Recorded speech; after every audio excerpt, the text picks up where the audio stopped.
Hi everyone, it's Kat. I've got a new video for you today.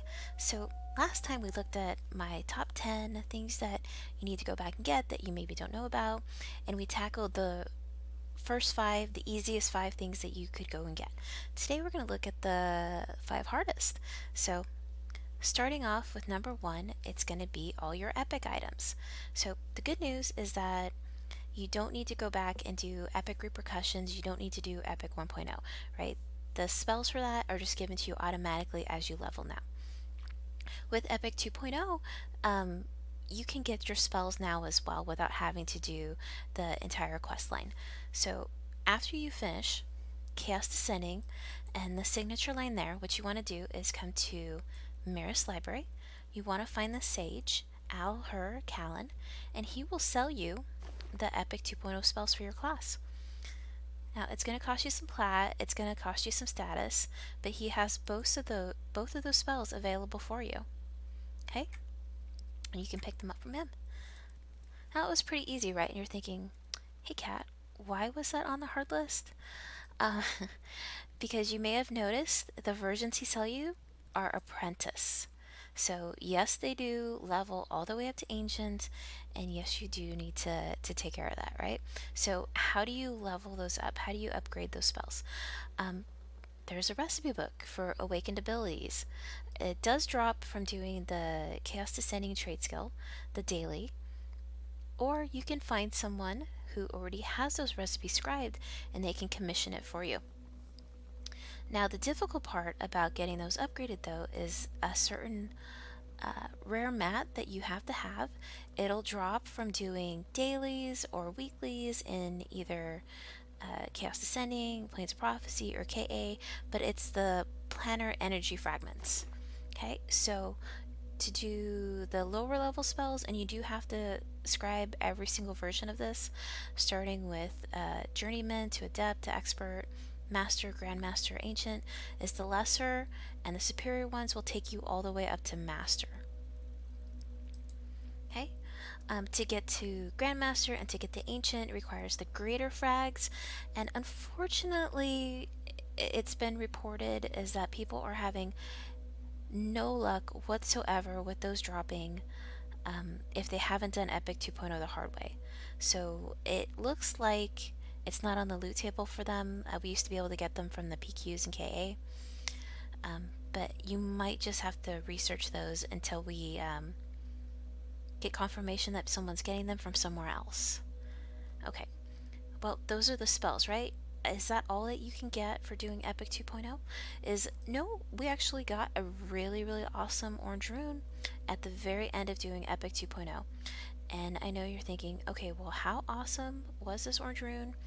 And can we still get it? The answer is so awesome, and yes, you can get it. So here in the Colosseum of Valor, right, is you want to find Istar the Mighty, and she is the Adornment Seller, and get the Rune of the Celestial from her. Okay? Right there on her, and yes, it only costs 0 copper, so absolutely free. And what makes this so awesome? Well, it does have a lot of health, it has a lot of ability mod, but mostly what makes it so great is the proc on it, right? Celestial Gate. So what this does is when it triggers for 12 seconds, it gives you 150 fervor. Okay, so a lot of people will have this set up on Act to let them know when Celestial Gate goes off, and that's when they throw out their biggest spells, and that's how people end up with the insane parses that they talk about, right? It's because of Celestial Gate. Okay, so that was number one, to get all those really cool epic spells that you can get now, upgrade them, and get that rune. What's number two on the list? It's going to be your class spells. Okay, so if you haven't already upgraded your class spells, right? If you haven't gotten them at least all to expert, go back and do that. Like, start working on that right now. The nice thing about class spells is that unlike the epic spells, unlike the ascension spells, you don't need to scribe each level, right? You can just skip to the end. Whatever the highest level spell you can get your hands on, that's the level that you scribe.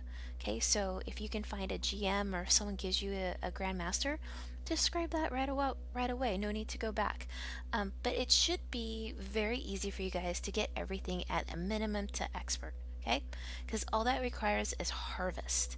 So If you don't have rubicite or darkstone, so it's going to be one of those two depending on your class, just head out to Plains of Magic, start harvesting.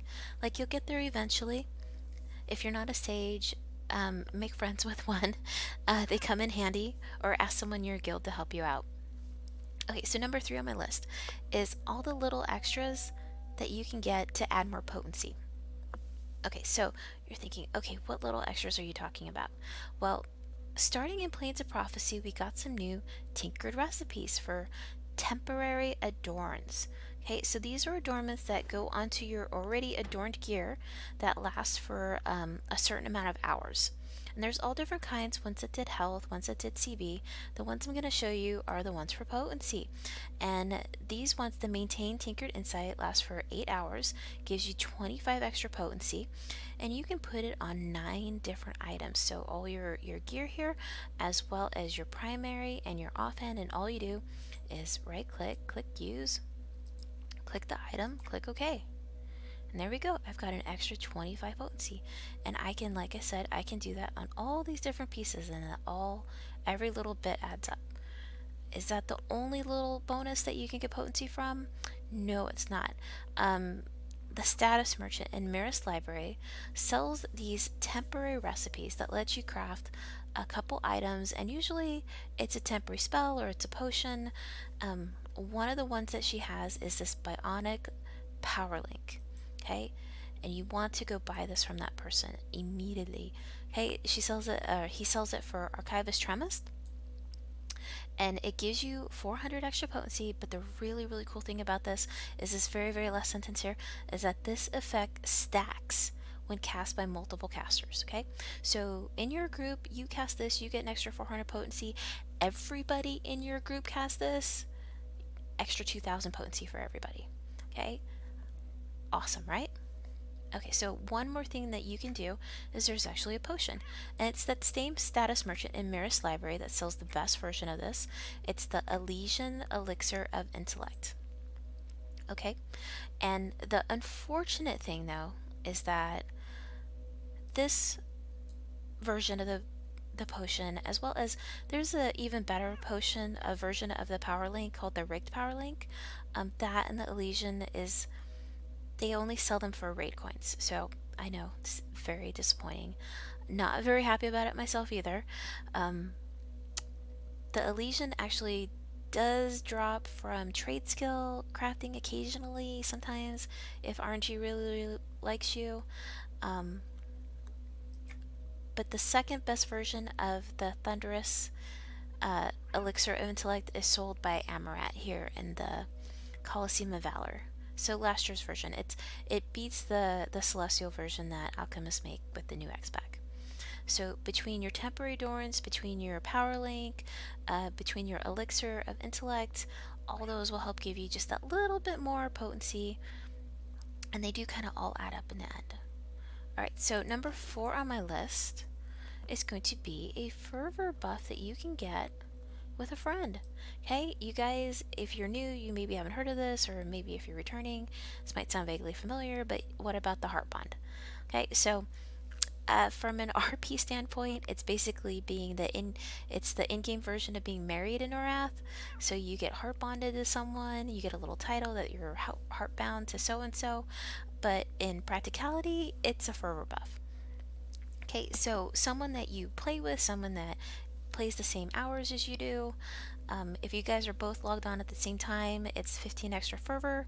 You can even rekindle the bond using the heartstone in your guild hall, and it'll give you another 15 fervor on top of that for half an hour. So you can get up to 30 fervor with the heart bond, and you get that if you're both members. You can get heart bonded to someone who's free to play. It's just the XP that you'll get or the fervor that you get will be much, much less. Okay, so that was number 4. Number 5 then is going to be old quested items. So there are a lot of items from Pop that are still better than some of the CD stuff, especially better than the mastercrafted stuff. So you hear me talk a lot about the Tome of the Plains that you get from the Pop trade skill signature line. So absolutely go back and do that. Get the plain. It has 10 fervor on it. So you want that. It also has, doing that trade skill line also gets you two really awesome orange runes that help you with your ascensions, get you the crafting familiar. So absolutely go back and get that. But that's not the only thing. Like, I'm still wearing the cow helm from doing the herd mode for Shard of Hate. So there are plenty of items that are better. All the ethereal stuff from doing the ethereal event over the summer. Unfortunately, the only way to get those now is to do the Isle of Refuge server, since that was limited. It was summer only. But there are a couple items that will give you buffs, which you will never ever upgrade. Um, the Goblin Earring from doing the Heritage Quest for Kunark Ascending is all you need to do, and this is I have the raid version here, but if you put this on and you right click it, use it, and you can go ahead and put your newer, better earring back on, but it gives you a buff and it stays with you even after the earring's gone. So it's this grim aura, lasts for almost 6 hours. There is a heroic version if you can't get the raid one, but it only lasts for like an hour or hour and a half. Same exact buff though, but it helps you with combat mid. Okay, another buff that you want to go back and get is a Shard of Hate achievement. So with KA, with Pop, a lot of the big raid achievements was this buff that you could get, right? And it was actually pretty similar to the Shard of Hate buff. But at this point, it would be pretty difficult for you to find, 18 people to go back and do KA raids, pop raids with you, and clear all those names to get that achievement. However, you can probably find 3 or 4 people to do a group with you willing to do Shard of Hate. And once you get all the bosses in that zone, and it's a little tricky because you have to do different puzzles to solve different bosses, you get this Decimate Hate achievement, which gives you extra fervor, gives you health, potency, ability mod, fervor overcap. It's actually really awesome. So, and it's a fun zone. One of the things I'm probably going to do is end up finding a few friends, and we'll go back and we'll make some videos showing you guys how to actually do the Shard of Hate achievement. Alright, so those are my 5 kind of harder things to go back and get, but that you definitely want. Thanks for watching. Till next time.